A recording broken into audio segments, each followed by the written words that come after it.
What's going on, everyone? This starts with Kenny. Here today, we'll be reacting to part 2 of my UncleTom review.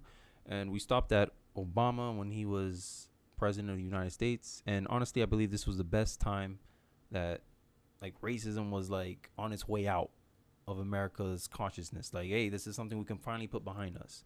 But now, in 2022, it's all coming back up in the forefront. And I believe it's because people who are claiming that they're anti-racist, they're against racism, is creating racism in modern times to justify their beliefs, their stance, their policies, whatever, right? To essentially justify them destroying America to complete nothing, and then they will build it up to whatever they think is a utopia. But let's continue in this video, guys. It gave us that optic, we could be whatever we want to be.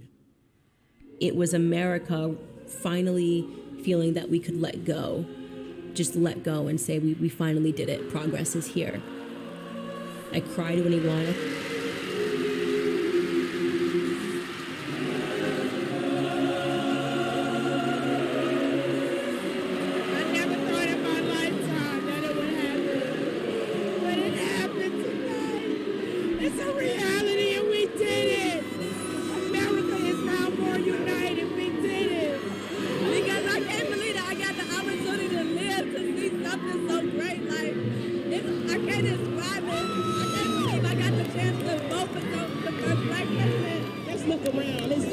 It's all young people, all colors.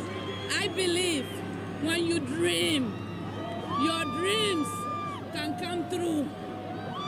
Who would have thought that this year, a man like this will be elected as the President of the United States?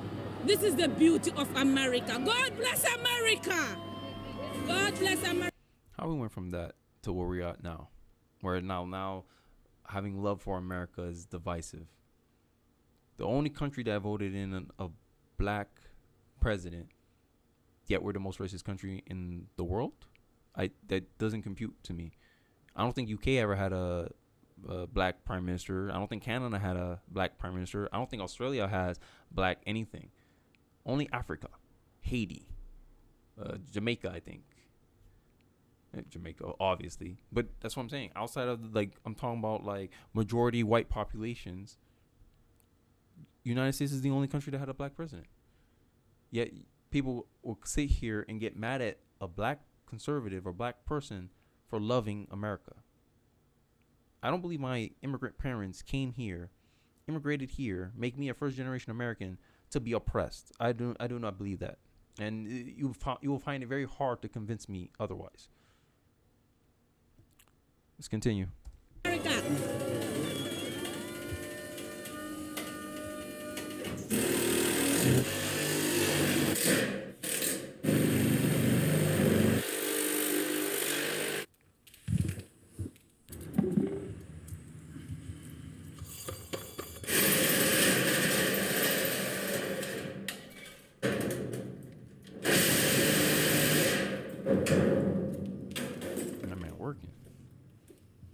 I became a Christian back in 2009. The year prior, I voted for Barack Obama. I was really passionate about Barack Obama and his policies. I was having a conversation with a friend, and I was telling him how I'm a Democrat because, the Democrat policy is pro-Medicaid, pro-government benefits, all these things that can help, poor urban communities. And doesn't the Bible say that we're supposed to look out for poor people? And this friend of mine, who's also a Christian, said, well, was it talking about the government or was it talking about you?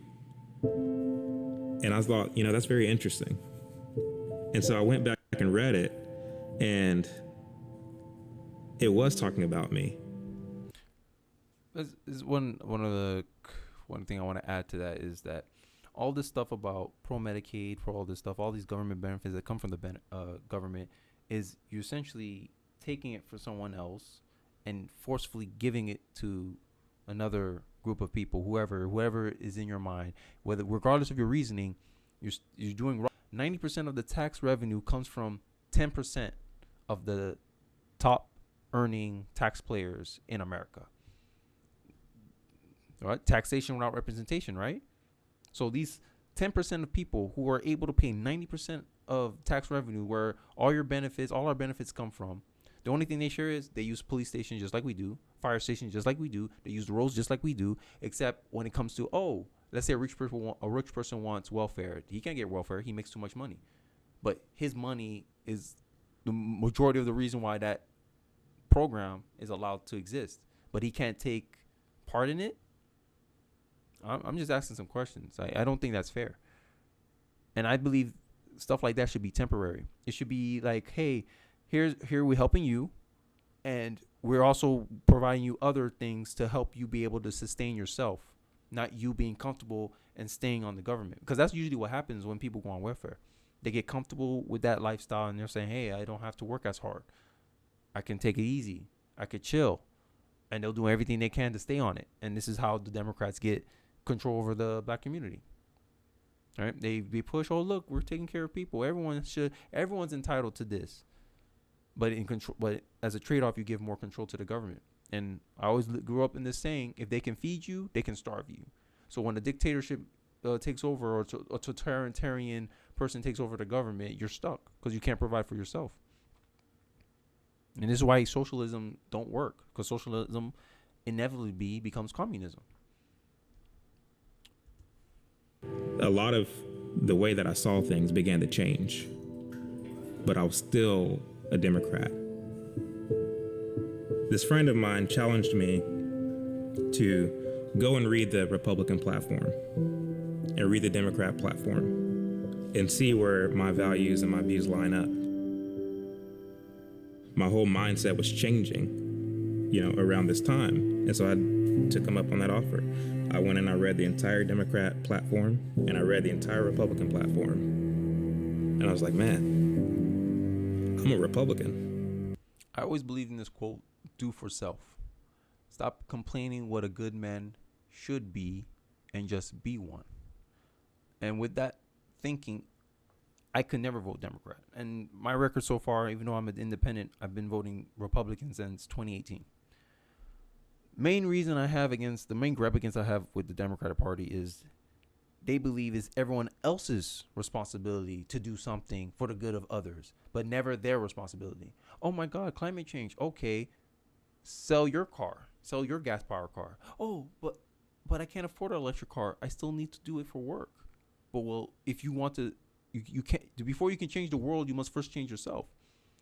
Any call of action you make, any Democrat, whatever, because in a day, in our society in America right now, there's nothing stopping socialists from starting a company and running it like they believe to be true, which is socialism. They believe the workers should control the means of production. Okay, create a company, whatever company that is, and you enact it. But they can't do that because then people will compare and be like, damn, I'm a dentist in your clinic, but everyone's getting paid the same, $25 an hour. But my job is a lot harder. But then you come in, no, we're all equal here. This is our socialist utopia. And she's like, no, that's not fair. I went to school for this. I did so much work. I should be paid more. No. That's greedy. You're being greedy. They can't have that because then when she looks out, she's like, damn, all these capitalist companies, I should join one of them. I'll get paid how I feel like I am worth. Because what drives prices isn't your perception of the labor, it's the value of the labor and who is willing to pay for it. Anyway, capitalism is voluntary. Everyone has money. Everyone has the dollar. If you're mad that Jeff Bezos is a billionaire, it's because you participated in making him a billionaire by buying his products and services. Vote with your money, right? That's what liberals been doing all through with cancel culture. Now Republicans conservatives are starting playing the same game, and now everyone's mad because people are starting to realize most of the money comes from the conservative party. Not conservative party, but from conservatives. Hardcore, Barack Obama, the Democrats are only here to help the people. They are the party of the people. And then I found out that the Democratic Party was the party of slavery, Ku Klux Klan, the Jim Crow laws. They were opposed to the civil rights movement. The 13th, 14th, and 15th Amendment, which freed the slaves, gave black people citizenship and the right to vote. The Democrats unanimously voted against all of those rights. And when I found that out and nobody could give me a legitimate stance on how the party switched, it's like I have no other choice but to at least consider what principles does the other side have? What are they offering? That's the history they don't want to teach us in school, right? Right? They want to give us a politicized, narrow view of American history. And I kind of pointed this out in my Truth Over Empathy video. And people get mad at, oh, Republicans are trying to push their political propaganda in schools. You guys were already doing that. Teachers unions heavily vote and fundraise for Democrats. So Democrats have essentially, you can think of it as control over education, right? And that's why they're so mad about when Republicans like Ron DeSantis, and that's one of the reasons I want to vote for him, put restrictions on their unfounded political ideology in classrooms. He wants, hey, we want like at least a two-sided thing. I think most schools will benefit if we have someone who's pro-America and then someone who's not. And then they debate in front of the kids about their views on American history. And I think that's more substantive education than just having a teacher who statistically will be Democrat, left-leaning, who's going to have a certain view of America and then project that onto all our kids. And then I have to, and when my kid comes back to me, I have to unschool him. Unschooling, if you don't know what that is, research it. And tell him, hey, look, this is the other side of things. This is what America did good. Instead of this narrow view of America's bad, America's racist, like, and you guys want to get mad that, oh, we're only seeing it from one side. You are doing the same thing. As an independent, I see it.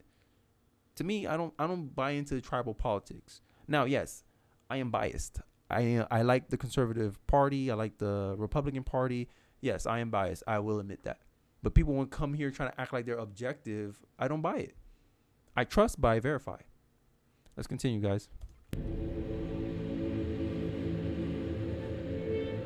When I began to educate myself on the history of the Democratic Party, I learned a lot about Margaret Sanger. The greatest sin in the world is bringing children into the world that have disease. And I learned about the birth of the Ku Klux Klan. And I learned about the Jim Crow South. And I learned about Black Wall Street.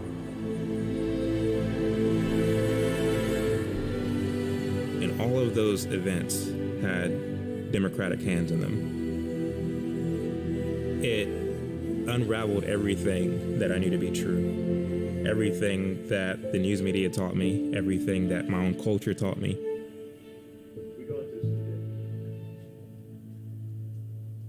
News nugget. George Washington mural should be covered but preserved, according to a San Francisco school board decision. Don't they have better things to do? Do you know what that problem is with that mural? It has a slave in it. That was back then. But they want to cover up history. This is just my unfounded opinion, but I believe the Democrats focus so much on covering these statues, removing monuments of, oh, it has slaves in it. Oh, this is a slave owner. We shouldn't be trumpeting him. They want to remove all these symbolic things is because they don't believe in redemption. And they believe that if you ever did something wrong in your life, that you're condemned forever as being evil. That kind of would work if you were perfect, but Democrat Party is not perfect. Democrat Party had the KKK. Democrat Party was so against black independence, it seems, and there still are, that they destroyed Black Wall Street. And then Jim Crow came out and said, I'm going to have these N-words voting Democrat for years, and black people fall in line. To me, if I found that out, someone did something, they destroyed their party, destroyed my communities, and then as a way of making amends, he said, I'm going to pass this bill so that way I could, like, essentially a mini can't even say that word because I don't believe in it so much. Reparations. We fell for it. We can't look at the past, but from the past, your ancestors, African American ancestors, took that deal, and in the long term, Black America is suffering for it. That's how I see it. And they want to cover this up because they don't want the mob to look and be like, oh my God, Democrats started the KKK. They're the party of the racists. And imagine getting that same condemnation that liberals are used to. Oh, we want to cancel these people. These people, like the attacks will come for their own. They'll eat each other alive. which always happens because it becomes a purity test. And no human, all has fallen short of the glory of God, right? It's supposed to, that quote, that part of the Bible, what it tells me is no human is perfect. Everyone got skeletons in the closet. It's just a matter of time when yours come out. And when yours come out, you want to have a path of redemption, but the left don't believe in redemption. And this is how they eat their own. This is why they cancel you. But let's continue. Had a Native American Indian in it. They don't like that. It's part of history. I focus on three things: performance, performance, performance. The three things that are my guiding lights: belief in God, belief in myself, and my belief in the United States of America. I learned it from that man right there.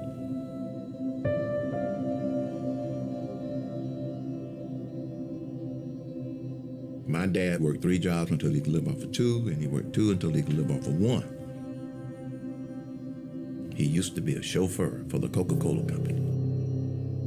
And then one day he was asked to drive for the chairman and CEO, Robert W. Woodruff. It was like a 24/7, 7-day-a-week job. I never heard him complain about having to work so hard. I never heard him complain about what the government didn't do to help us. We were poor, but we didn't know it. We didn't have people screaming at us all the time telling us we were poor. I'm going to end it right here for part 2.